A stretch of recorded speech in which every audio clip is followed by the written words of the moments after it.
ìjọba àpapọ̀ ní orílẹ̀-èdè Nàìjíríà ti sún ọjọ́ ìkànìyàn síwájú di ọjọ́ míì ọjọ́ rẹ̀. Ní báyìí àwọn aláṣẹ orílẹ̀-èdè yìí wọ́n ti sọ wípé àwọn ti dá ètò ìkànìyàn dúró. Ètò ìkànìyàn ọ̀hún ló yẹ kó wáyé láàrin ọjọ́ 3 sí ọjọ́ 7 oṣù karùn-ún ọdún 2023. Wọ́n ti pàṣẹ dídá ètò ìkànìyàn ọ̀hún dúró báyìí títí dìgbà tí ìjọba tuntun tó ń bọ̀ ní orílẹ̀-èdè Nàìjíríà tí yóò fi sọ wípé ìgbà báyìí ni òun fẹ́.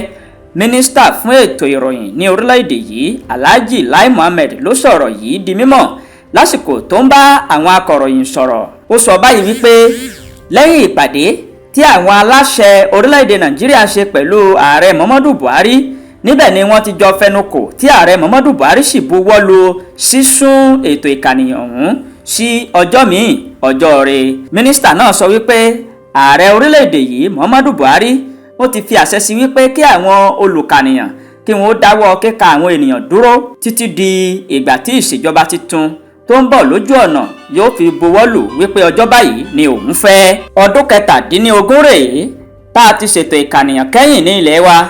Èyí kò dára tó fún orílẹ̀-èdè tó tóbi bí irú orílẹ̀-èdè Nàìjíríà. Àwọn aláṣẹ wọn gbóríyìn fún àwọn ikọ̀ olùkànìyàn fún iṣẹ́ takuntakun tí wọ́n ti ṣe fún ìgbáradì fún ètò ìkànìyàn ọ̀hún.